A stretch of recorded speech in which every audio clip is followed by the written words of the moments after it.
All right, everybody, welcome to the webinar at the University of Minnesota's Carlson School's Master Supply Chain Management Program. We've got several distinguished guests with us, Sunil Singh and Susan Goldstein from the program office, as well as three current students and alumni, Osa McGillick, Joshua Summers, and Lauren Pesey. So we're going to kick off by passing it over to Susan, who can share a little bit more information about the program itself. Yeah, hi folks, wherever you are this evening, we're really happy to be spending this time with you. I'm Susan Goldstein. I'm one of the faculty in the supply chain department at University of Minnesota in the Carlson School, #1 military-friendly graduate school in the US. I am the academic director of our master's degree in supply chain management. So I thought I would take just a few minutes to tell you a bit about our program, and then we'll get to the students and alumni and they can tell you what their experience has been like. Our master's in supply chain management is a program that is designed to take you from where you are today into leadership in supply chain positions. And so depending on what your background is, we have students of all different backgrounds who come into the program. We have a really comprehensive end-to-end supply chain education.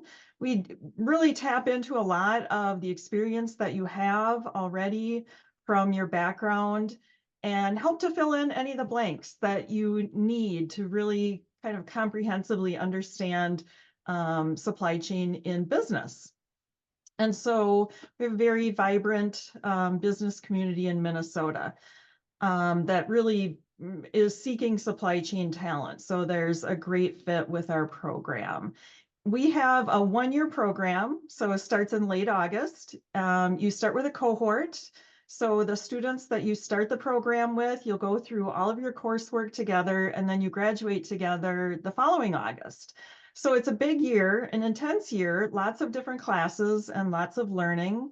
But the students have really great relationships with one another. The students are really the network for one another while they're in the program. Everyone supports one another, getting through all of the courses, and having the chance to graduate together is just a great way to celebrate. We have pretty good flexibility.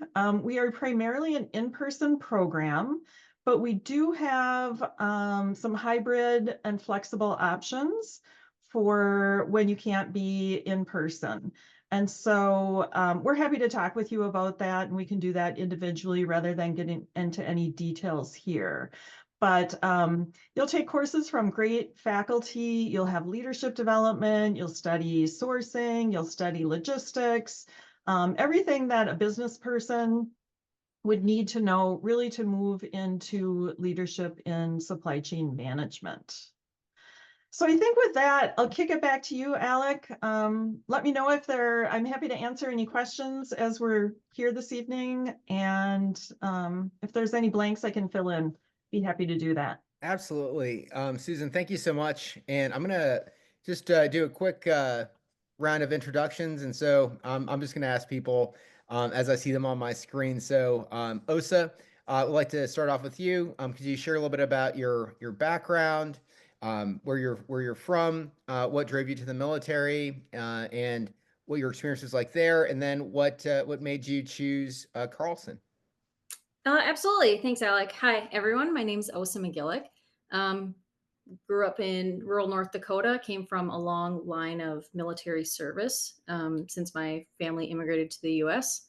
in the late 1800s. So it was kind of just what we're supposed to do. Currently, I live in South St. Paul, Minnesota, and I actually still serve full-time in the Minnesota Army National Guard. I'm one of our state senior logistics planners for the Guard here. So really great experience through, I did a deployment to Afghanistan back in 13, 14, and then otherwise have just been bouncing around to different logistics positions within the state since.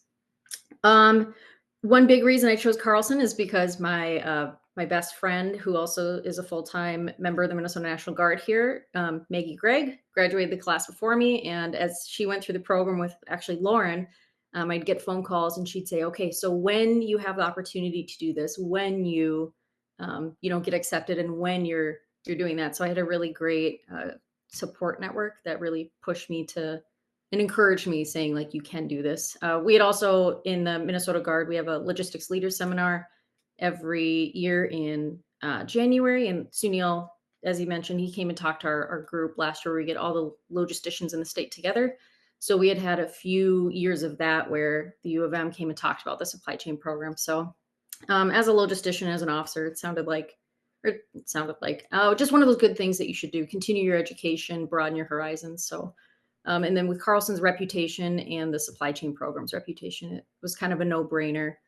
And then again, my friend quelled a lot of my anxiety and concerns, having not gone to school for about 10 years prior to that. So, Gotcha. And then, so before I kick it over to the next introduction, so the fact that you're a logistics officer, which has obviously a very huge supply chain component.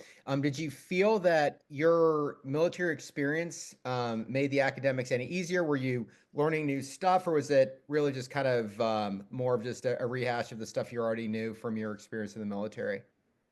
just from what I've experienced, how the civilian world looks and deals with logistics is very different than what we do in the military. So a lot of it was not necessarily completely new concepts, but a different way of looking at things, different way of considering math. And then we get to like the financial aspect, right? That's not something that we really hardly ever talk about. We get a budget, but the budget's always there and the extra money's always there. So you spend what you need to win the fight.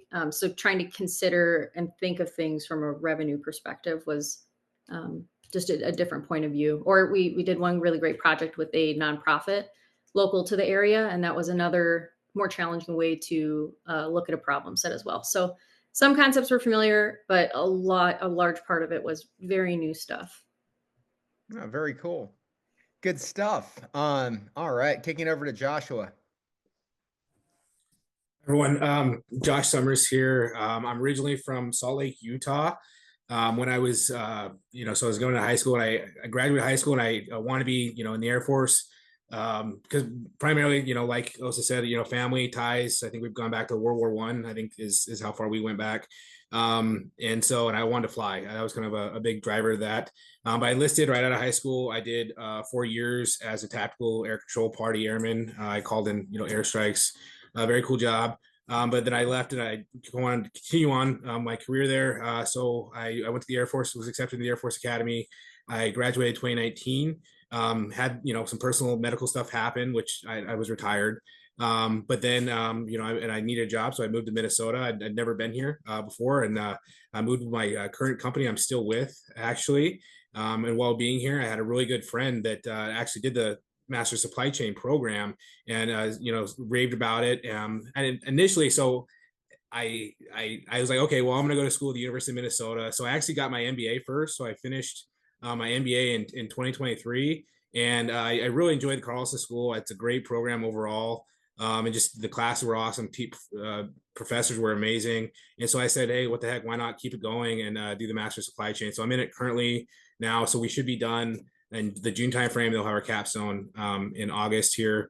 But yeah, I can't say enough good things about the program so far. It's a little different with the cohort than when I did the part-time MBA. I like it a lot more having a cohort because you're kind of with a network that's pretty close knit. And I will say about half our class is military. So that's something that's also really cool.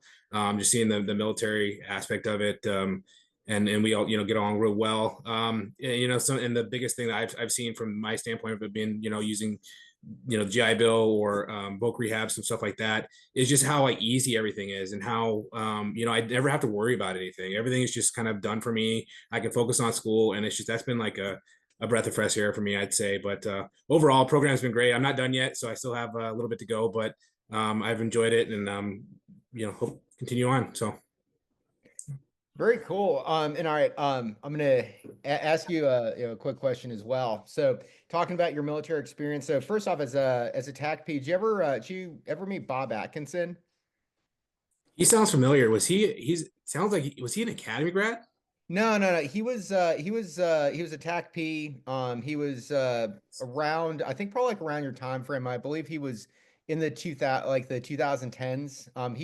I asked because he's actually working part-time on our staff right now. But he was with the Ranger Reconnaissance Company, and he's a Minnesotan as well, proud Minnesotan. But yeah, he's a Marshall Scholar at Oxford right now. It's a very, very accomplished guy. But yeah, he was a TAC P, and he talked to me all about the pipeline you guys go through, and it's pretty insane for those of you who are listening. Like it's like it's like, what is it, like 2 odd years, and you got to go through like dozen schools or something crazy like that. Yeah, there was a lot of pain and misery there, but it was pretty cool. Got to do some cool stuff too. So, but yeah, it was quite a long pipeline there. So Yeah, and I mean just you're being very humble, but is it? I believe it's got isn't it have like the highest attrition rate of any special operations community? it's up there. Yeah, it's up. I don't have exact numbers. I signed something. I think it was like an 75-80% attrition rate through. So yeah, a lot of bad days, but we made it through. So it was good. Met some great people doing that too. So Bob Atkinson does sound familiar. I think he was a team of two ahead of me when I was at Herbert Field doing the pipeline. So that does sound really familiar. Name sounds really familiar. So I think you right around that time frame. Yeah. Yeah, he's a great guy. And then so just coming back a little bit. So it's interesting because Osa's background was very much in tune with a supply chain program. So calling in airstrikes isn't exactly like managing logistics. So very interested to hear, how you essentially worked your military foundation that you got into, both your MBA and the master's in supply chain management, or if it was just kind of like starting fresh, starting from scratch. Yeah, I would say it's a little bit starting from scratch. I will say that when I moved to Minnesota, so I started work with a company called Daikin Applied Americas, which we do industrial HVAC machinery. Daikin is actually the largest HVAC manufacturer in the world, but I'm in their supply chain. So when I started out, I was kind of more of a project manager, and then I've been promoted up a little bit to a strategic sourcing manager. And so this is like right in my wheelhouse, and so that's overall, I was looking at a kind of a broad degree with the MBA, and I liked getting the different facets of different flavors of different, marketing and supply chain operation, everything all together. And I'm really trying to hone that in a little bit more with my current role. And I've had great success here, and I enjoy what I do, and I just want to continue on that path. Gotcha. And one other question. Sorry for holding you up, Lauren, but wanted to just it's interesting to me that you did the MBA and did the Master's in Supply Chain Management afterwards. So when you were in your MBA program, did you just start doing some supply chain classes, like and want to explore more, or did you feel like there was anything lacking? Like what drove you to get that real kind of more niche focus on supply chain management post MBA? Um, yeah, so for the MBA, there was only like maybe two classes that really focused on that. Maybe two, maybe three. There was a supply chain operations class that, it went into that, and there was a PSYOP class as well. But yeah, I wanted to get just more into it. I think I really enjoyed it. I really enjoy school. I like to learn. That's something that I'm fortunate to have. That and I like to be in the program where I have that ability to learn and find out different things. But yeah, I don't want to, I really enjoyed the MBA. I really enjoyed that, but I did want to get a little bit more tailored to master supply chain. And like I said, I had a really good friend that worked at my company that he went through, and he spoke great praises. And I'm being it now. I really enjoy it. And it's very similar. Like a lot of the class work is somewhat similar to the MBA, but it's more focused on the supply chain side. And I've really enjoyed it. I'm in some really cool classes right now that, yeah, it's great. That's awesome. Good stuff. And last but not least, Lauren, sorry for keeping you waiting, but I definitely wanted to let a fellow Naval Academy graduate end on a high note for the intro. So, Lauren, could you share a little bit about yourself? So I grew up in Boston, and I was recruited to play soccer at West Point, and then Navy also recruited me too. So I ended up going to Navy. My dad was in the Marine Corps, and I thought Annapolis, Maryland was really pretty, so I went there.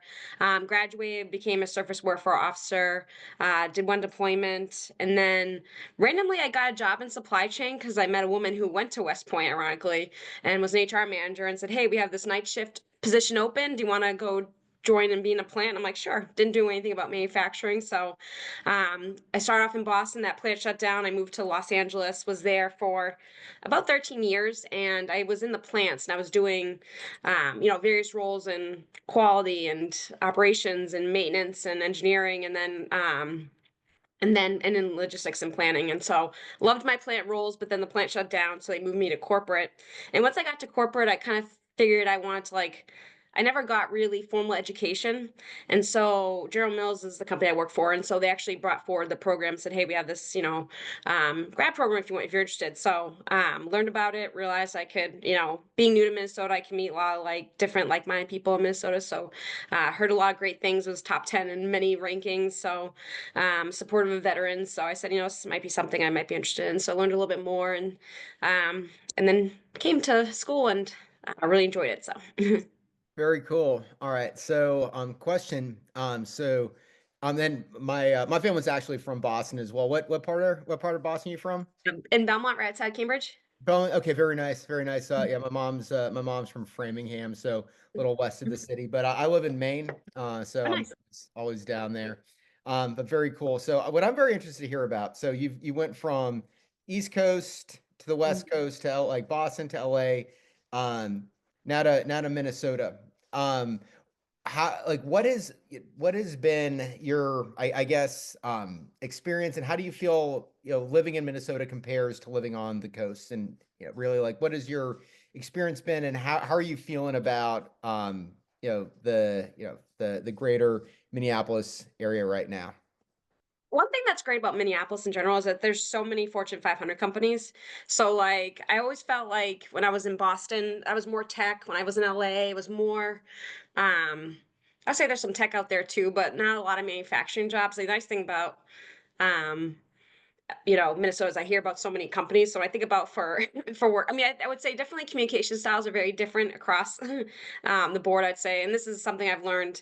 General Mills is geographically everywhere in the U.S. for the most part. So when different areas have different approaches, but I would say I've really enjoyed Minnesota. I think it aligns a lot with my values, so which is good. So Good stuff. How long have you been in Minneapolis now? since 2021, Okay, wow. and I So went to school in 2022. So gotcha. yeah. And all right, so we'll kick it off here with a different question. I'm very interested to hear your perspective as someone who worked in logistics and supply chain in the private sector for a number of years before doing the academic um, component of it. But what is the program like? Like, what kind of classes do you take? How much math is involved? Like, what is kind of like your curriculum look like? And then how does it compare and prepare you for a job in logistics and supply chain management? Yep. Is that for me? Yes, for you. Yeah, and then we'll Yep. we'll stick it around, and then we'll let the other people kind of chime in after you're done Yeah. to see if they've got anything they'd like to add. And so first we start off with statistics, was a number one class. And then I would say from there we took a class in transportation. We took Susan's operations class. We took class on CI, continuous improvement. And then we took, I'm trying to think of all the classes we took. We took finance class. That was probably one of the hardest ones for me. But I would say in general, um, it was good to hear some of the broad language that was universal. Because I would say sometimes, being at General Mills, being the only company I've really ever worked for in the private sector, I always never knew if something was a General Mills term or is this an industry term. So it was nice to work with a bunch of people from different industries and realize, okay, are we all speaking the same language, or is this General Mills view, or is this an actual view that everyone has? So there's times where it's where I could see things line up, and there's some times where I was like, okay, people have a different view on this, and it was nice to see other people's perspectives on different things. But I would say the transportation class helped a lot in logistics. You get the full end to end. And I would say even finance are probably the two classes I learned the most. Being in the field, we don't get a whole lot of training on financials, and so earnings would come out now, and now I feel like they make a lot more sense, and I understand kind of what they're bringing back and such. And then on top of that, you learned a lot about ethics. I would say greenhouse. I know General Mills is a big sustainability company, so hearing what the rest of the industries are doing and now when they talk about our sustainability goals make a lot more sense to me. So Very cool. And so one thing I'd actually like to know is, since you mentioned that you had just done everything like hands-on. So you got out of the Navy as a SWO.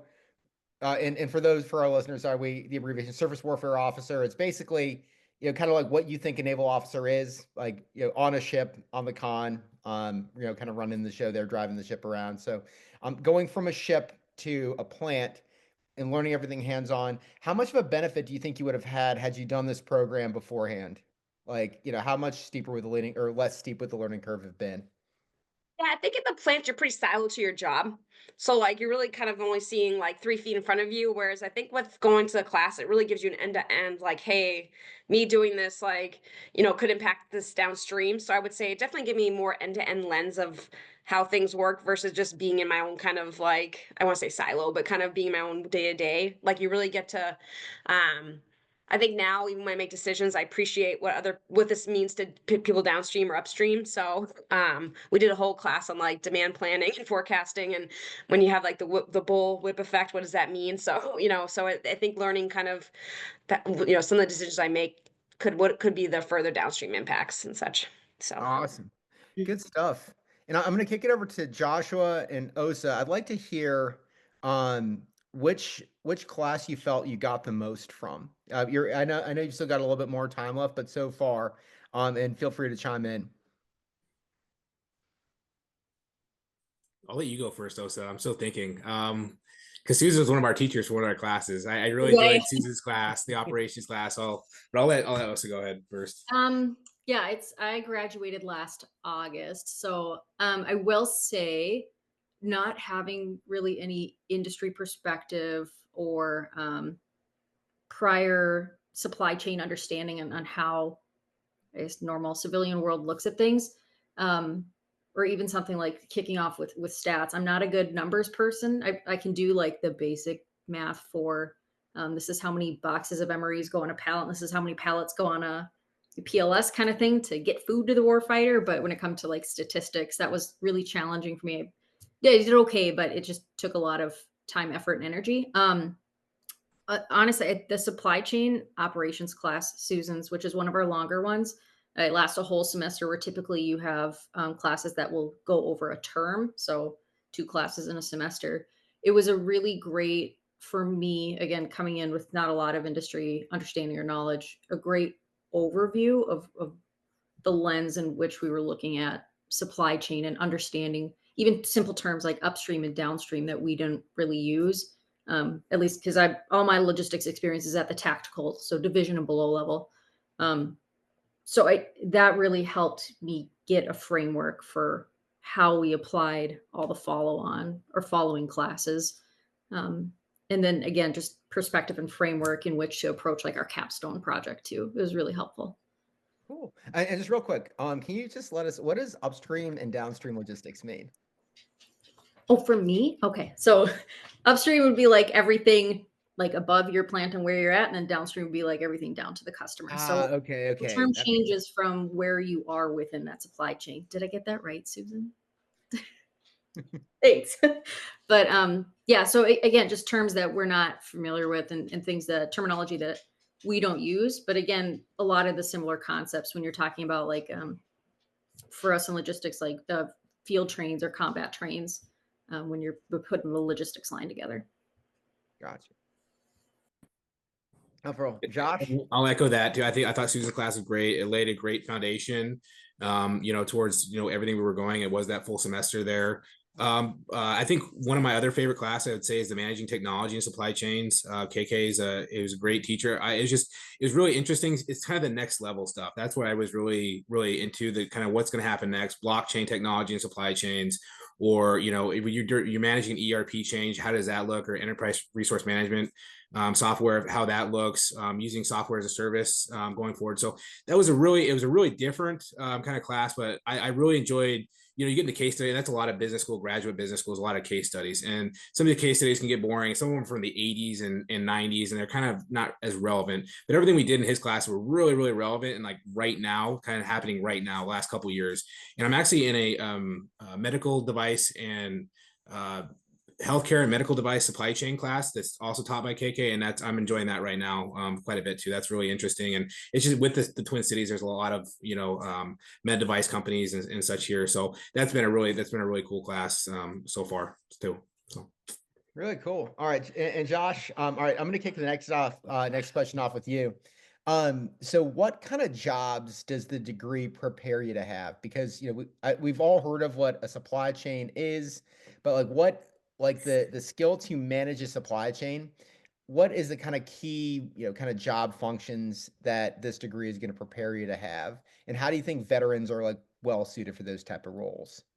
Yeah, so I say like so currently my role, I'm a street sourcing manager. And I think that this program, the MBA, has kind of helped me got to the level I'm at right now. And so I think that's a big and that's a very needed job across all supply chains and having individuals deal with suppliers and their commodities. So that's something big. And then also a supply chain manager. I think that even that level, managing a team of buyers, which is we can resonate a lot to that in the military of having a team together and completing a mission of whatever that may be. And so I think those are some of the biggest. And I think that, in supply chain, especially what we're seeing right now, like even with tariffs going on right now, or even a couple years ago with COVID-19, like supply chains are, it's supply chains are critical to everything we do. And there's a lot of pressure. I will say there's a lot of pressure in organizations to make sure that they have parts on time when they need it and in the right quantity and of the right quality. And when you're put in that position, it's very stressful. You're trying to deal with that. And I think the military really helped me with that. I have a lot of other sourcing manager, buddies at my company that they do kind of crack a little bit under pressure. And I think that's something that I was able to bring for the military, being in stressful situations continuously. Because in some cases in a supply chain, you can be a punching bag. It just is. You just the reality of it with companies, and you want to get in front of problems and solve them and be a change, a driver for change for good. And so I think that's something. But yeah, I think one of the biggest, sourcing manager. I know there's way more opportunities. Logistics manager. The supply chain is end to end in entire company from start to finish. It's a supply chain when you get that raw material all the way to getting to your final customer. So there's a plethora of different opportunities, and I'm kind of limiting it to like my little world. But there's an endless list of roles you could probably get with a supply chain masters and kind of what we're seeing. So very crucial degree in job type for what we're seeing right now in the world. Gotcha. And I've got some supply chain experiences from being a consultant in a previous life, but really the way I understand the problem set y'all are working is you got to figure out for a company what the right components are for a particular product or a particular job, and how to get them to the site in the most efficient and I guess cost benefit, cheapest fashion. Is that accurate, or would you like to add on to that a little bit? I think, yeah, that's kind of a very simplistic way of looking at it. But yeah, it's getting that raw material to the point where it's something of value to your factory that, you're putting something together, and then to, out to the world and getting that to the final customer. I think there's that whole broad of getting something and adding value to it and getting it out there. So I guess that's the way I would say it. But yeah, I mean, it's a part of every facet. I mean, cost is a huge thing. Quality is a huge thing. Understanding, and that's a big thing of the program. They really talk about, what are the metrics of how you're going to, measure a supplier that is providing you a service or a part or a component, whatever it may be. And, how you can measure them with the key performance indicators and then hold them accountable so that you're getting the best value for your company. And, when it comes to cost, quality, delivery, whatever it may be. Yeah. Awesome, man. Good stuff. And I'm going to actually kick it over to Osa. Osa, what do you think the biggest challenges that exist in the supply chain management process are, and how does the degree really equip you to handle them? So again, I'll caveat with like I'm still full-time military. So our problems are a little bit different. We have to tackle problems in a little bit different way, shape, or form. But to kind of relate to what Josh said with tariffs and the military industrial base being affected, we as the end users, so kids hanging parts on tanks and stuff, we're seeing a lot of that impact as well. So for us, utilizing the tools that we have, we do have an ERP system where we can see national stock levels of parts or pieces or components, and actually reach out to other organizations and have conversations where we can cross-sell and be much more efficient with our parts. I'm specifically just looking at maintenance, but other durable, expendable property type things too, where we have a nationwide view of that. So that's helping us maintain efficiencies with maintenance right now when we're a little more constrained budgetary wise and just supply wise. So that's been a really great thing. Just trying to think of other things I've applied. There's so many concept or there's certain things that now I see after going through the program where I'm like, man, we could be doing certain things XYZ so more efficiently, or looking at certain problems through a different lens. But of course, there's always, as we all know, the military red tape. So there's only so many things we can change, especially with being at the tactical division below level versus looking up at commands like AMC, Army Material Command, and just going through their procurement process or understanding how like warehousing we can improve those processes. But I think we can make changes. It just, as we all know, it's slow in the military, but it's helped give me a different perspective on how to solve problems that I have. Very good. So you're essentially bringing stuff you learned from the private sector to the military, which is not a bad thing. So that's awesome. Yeah. And I'm gonna kick it over to Lauren. So Lauren, you've got extensive experience in this field. So I'd like to hear your perspectives on the biggest challenges that you've seen in supply chain management and how this degree equips people to solve them.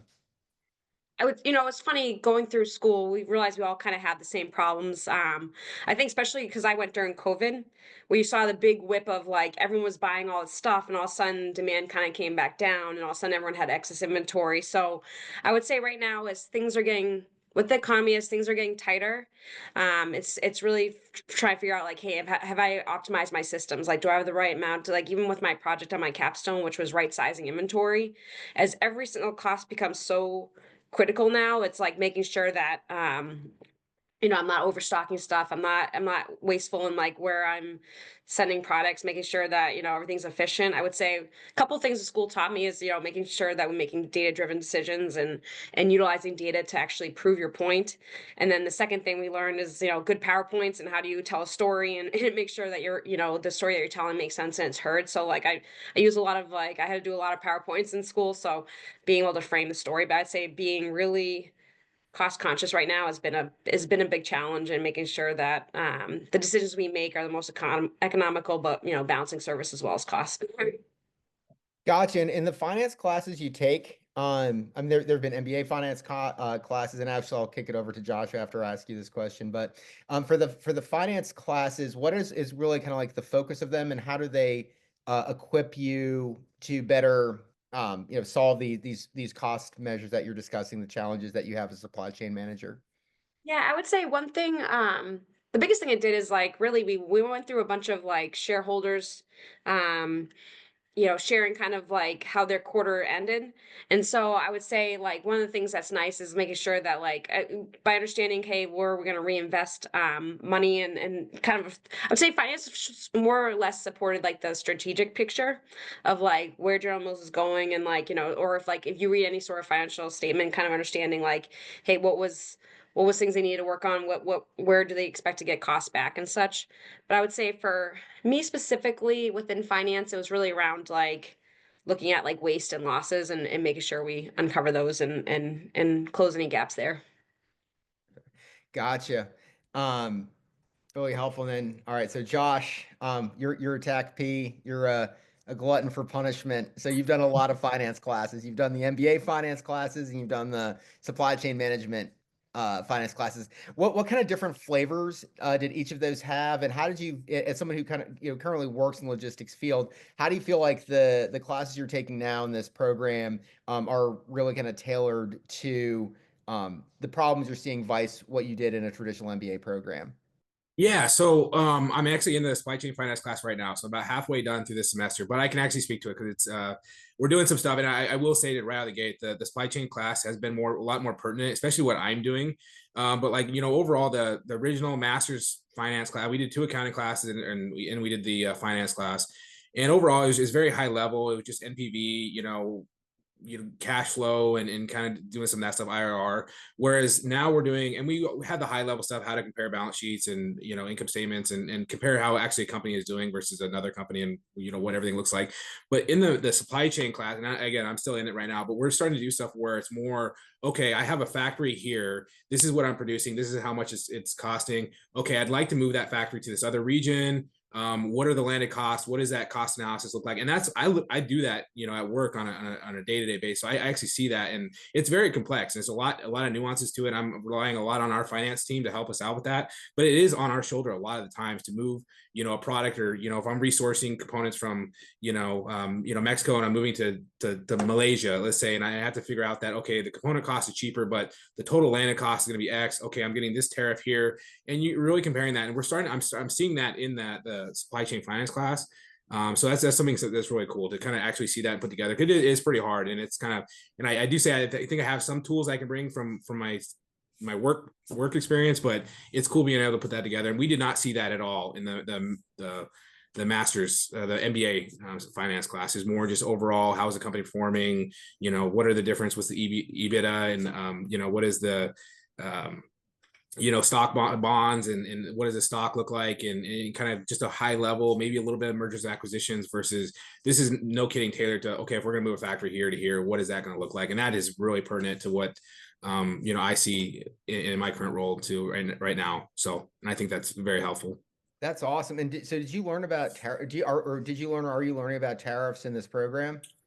Not well, a little bit in in Susan's class, we spoke to it a little bit, but it's just tariffs are such a nuance. There's so much going back and forth with that, and actually figuring out there's exemptions and all kinds of stuff.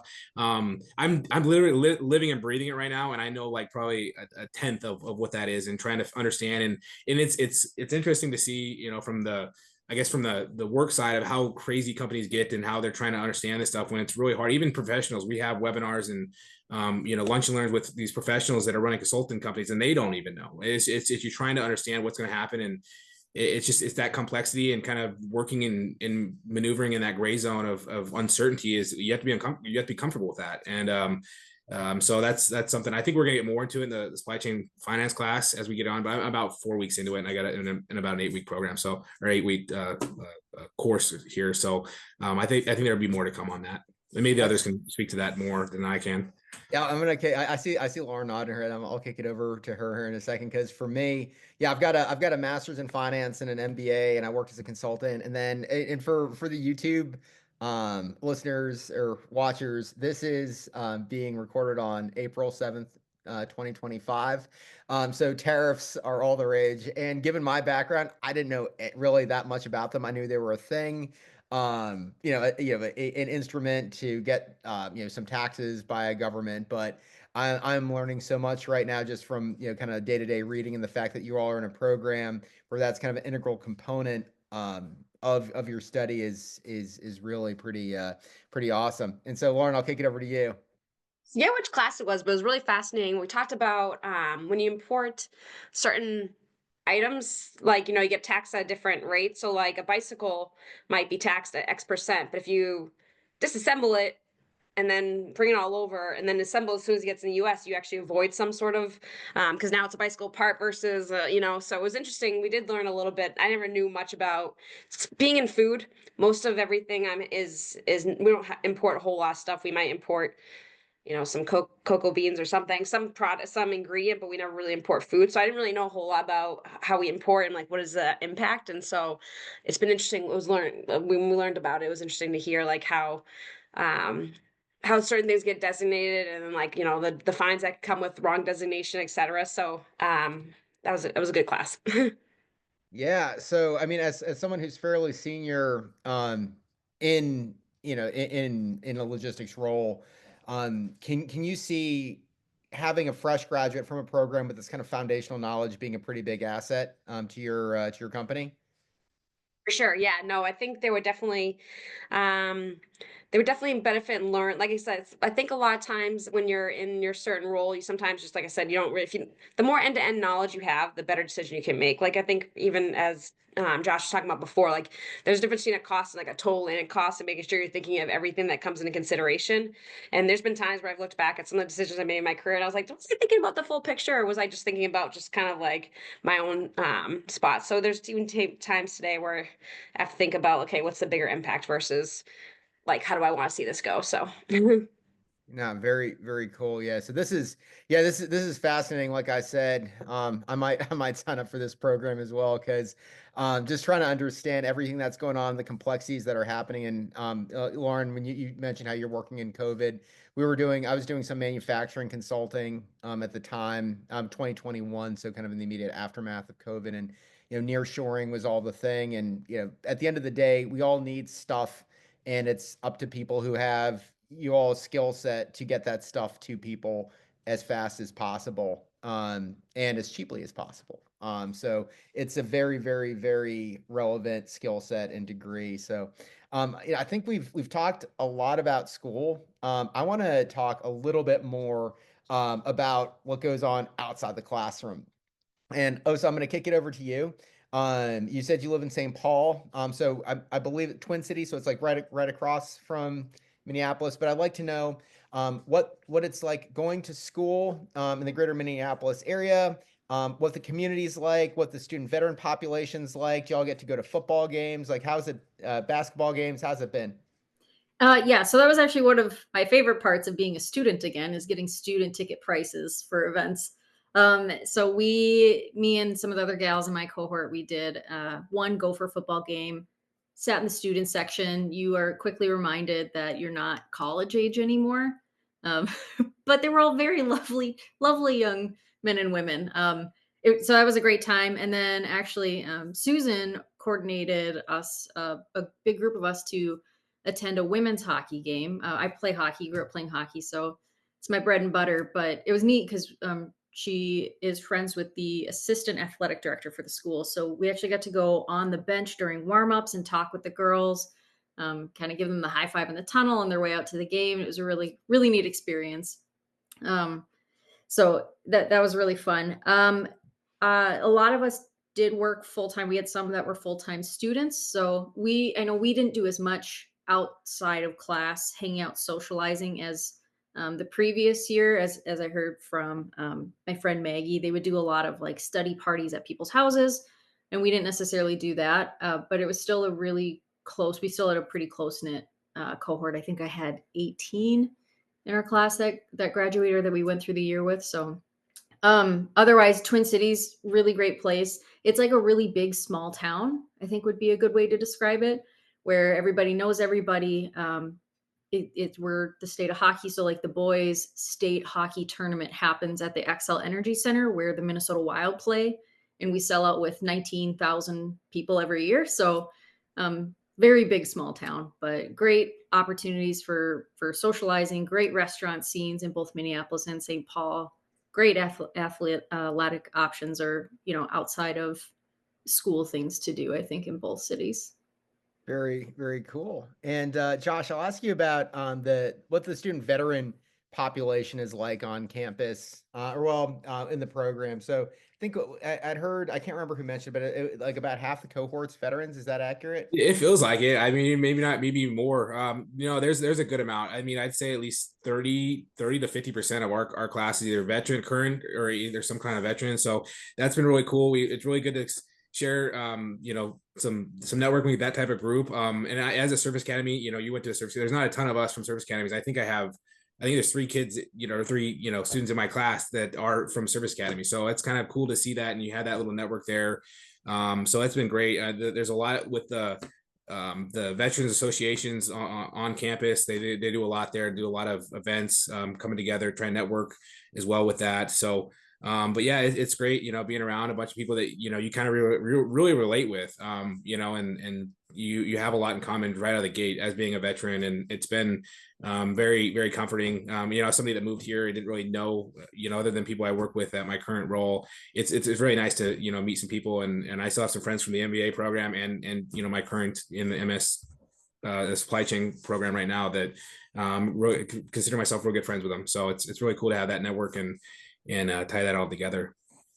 Gotcha. And did you go to many football games, or what was your So I'm more of a professional sport fan. So Yeah. I like, and there's everything here, right? So I was at a Wild game a few weeks ago, Timberwolves game a few weeks ago as well. But every sporting event's here. I won't say I'm a big Minnesota sports fan. I'm sports fans of other teams that come here, so I'm glad I can see them and get to watch that. But that's been cool. And I'm also like a pretty big fisherman too, so that's been something that's awesome right here in Atlanta, 10,000 lakes. So done a lot of fishing. I've done some ice fishing, so that's something that I really enjoy as well. That's really cool. And so that's a very unique thing you can do in Minnesota, like very few other places. So what, like a previous boss of mine was from Minnesota, and he had his annual ice fishing trip. He would not miss for the world. And he was like, it's just something you just got to experience. Can you just tell us like what that's like? I mean, so you go out into a lake, and and where we go, there's kind of some closer areas, but the better places are kind of out there a little bit north. You go out to the lake, you auger, you drill a hole, and you kind of get a little ice hut and sit with your buddies, and crack a couple beers, and throw your lines in, and see what you get. And it's very different being out there in the middle of a lake versus fishing on a boat or on the shore or whatever. But it's a cool experience. I enjoyed it. You got to have a little heater with you to make sure you keep warm. But it was cool. It's different. It's something that is kind of a little bit different. And it's when they have like houses now, it's kind of interesting. Some of these lakes have like little villages where they have these, like, they're like a camper that can lower itself, and it's like a little village out there on the lake. So it's really cool though. Something that's fun that I enjoyed. So even during the winter time, there's something to do. Yeah, that's really cool, and it seems like there's just like so many activities, and definitely something I didn't get to do going to school in Philly. So one of the advantages of going to school in a pretty unique cool place. And Lauren, I'm gonna kick it over to you, and I'd like to hear what your experience was like as a student. I know you're further along in your career, probably not going to as many parties as some of your classmates, but just interested to hear what your experience was like as a student there. Yeah, I would say we actually did a lot of stuff together. So like one time we would go look for the Northern Lights after class one day. We went to the corner bar a lot, which is like a little bar right around the corner. Actually one night, we all thought we didn't have to pay because the machine wasn't working, and then half the cars got towed, so that was a big thing. So then the other half of us had to drive everyone to their towed car, so that was fun. But we would go to football games and basketball games. So, and then we would have that, as Osa talked about earlier, we would have like dinner parties where we would study together and work on projects. So we had someone in our group who was gluten free, so I had to learn how to cook gluten free first for somebody. So each person would host and just kind of switch around. So it was nice. It was a way to have a Friday night, but also get work done because you need to do both. So That's really cool. And you talk about these study parties. So it was like a real community. So is that you just all get together before a test and they're like, all right, let's figure this stuff out? most of it was actually group work. We called it study, but it was really group work. Like we had a presentation due, or we were working on a case study and we would interpret it. So I'd say a lot of the time it was mostly around projects and such that we were working on. So um, yeah, I'd say most of our exams, I feel like some of us did do some study groups together, but most of it was really around project work and such. And you get assigned to so you have a cohort, and then within the cohort you have different colors at your team, and then you get to know those people pretty well, and then you switch and rotate every semester or so. So Oh, that's really cool. And this is probably a question I should have asked earlier. Like, what percentage of the work is kind of project based versus test based? good question. I would say I felt like there was a lot more projects than there were tests. Susan and Sunil, you might be able to get answer better for me, but I feel like test was more of like the wrap up of the end. But I would say like there were some classes had like you took a weekly quiz, and then so it depended on the class and such. But I'd say it was always. I feel like every professor was different, so I'd say some classes was like a weekly quiz to check in on your knowledge. Some of it was a test at the end. Some of it was just projects, so with the test at the end. So I would say every class varied. Gotcha. That's good. So I am not a test guy. Like I was an English major. I was an English major at the Naval Academy because I don't like taking tests. I'll write an essay like all day, but yeah, so I will take a project over a test any day of the week. So yeah, That's great. All right, and so this is kind of like so the wrap up question I'm gonna have is and I'll kick it over to you, Lauren. First is what is your favorite part about being in Minneapolis or being in or going to school in Minnesota? Um, I would say I just really, really liked the program. Like, I think what was nice was, like, because it was truly end to end. Like, one of my favorite classes is negotiations. Like learning, and I think everyone should take a negotiations classes. Are really just kind of like there was a lot of work on our learning and knowledge and development of like supply chain and having a background. Like, it was good, but I would say also it taught me a lot of life skills around like negotiating and how to present and how to get my point across and how to use data. And so I'd say like I found that to be, I thought the program did a really excellent job of just balancing like learning the skills you need to in the corporate world, but also learning the actual knowledge itself was good too. So Very cool. All right, we're gonna go to Josh. Favorite part about going to school at Minnesota?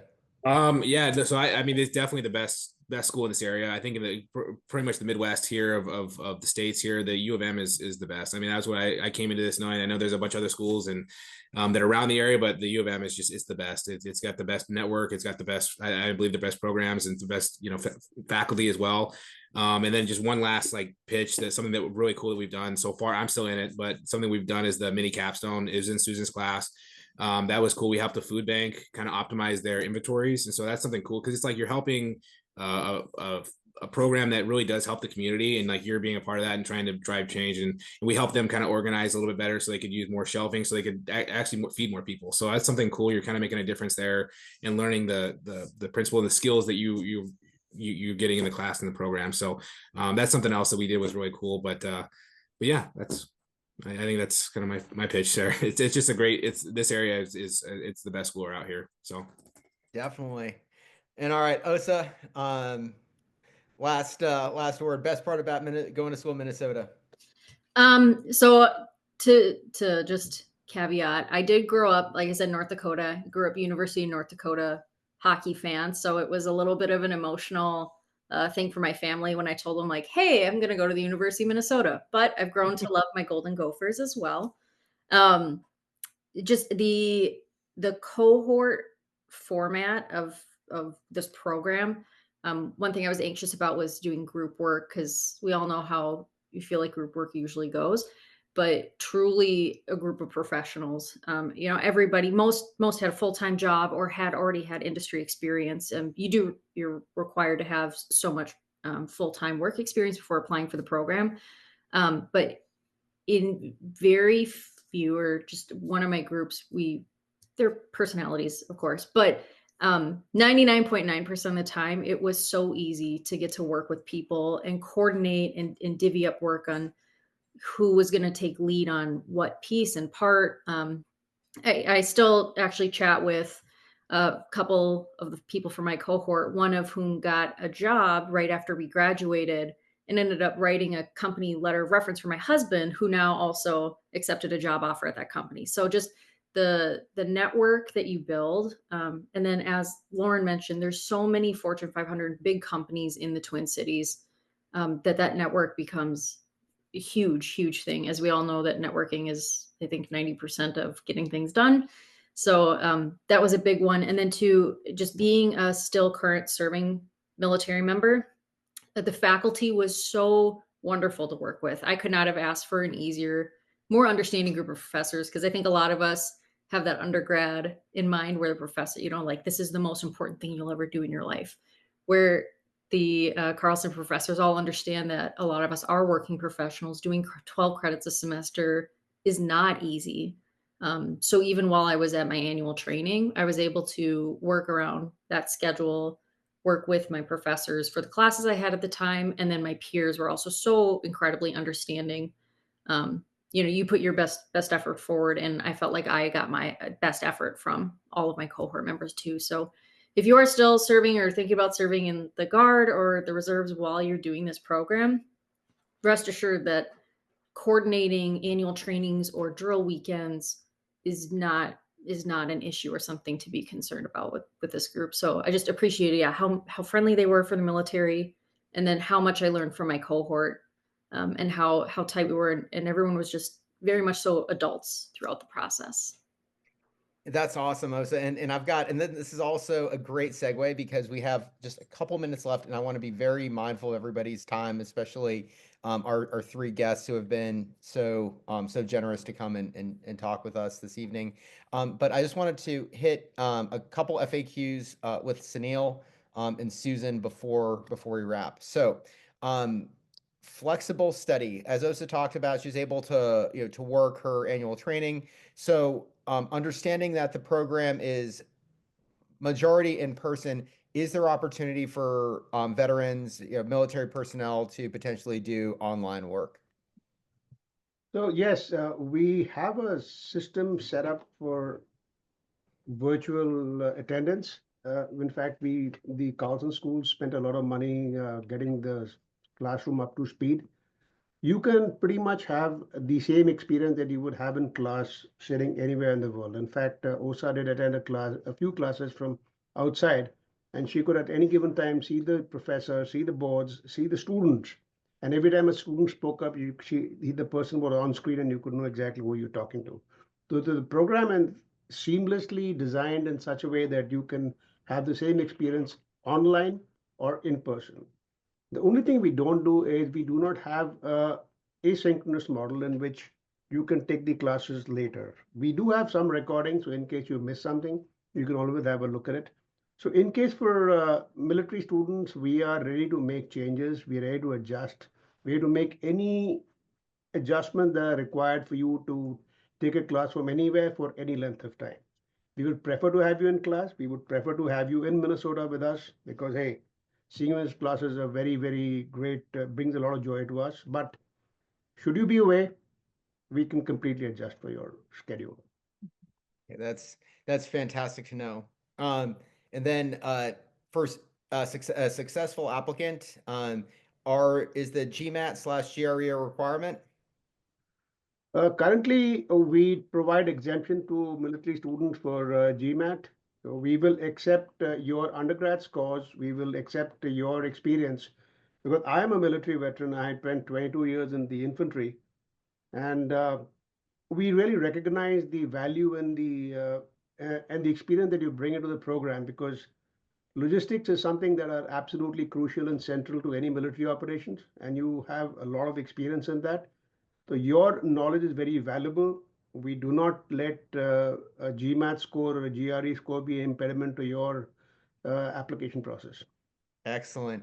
And when is the application deadline? We are accepting applications right now. In fact, we will continue to accept them till about the last week of July. Fantastic.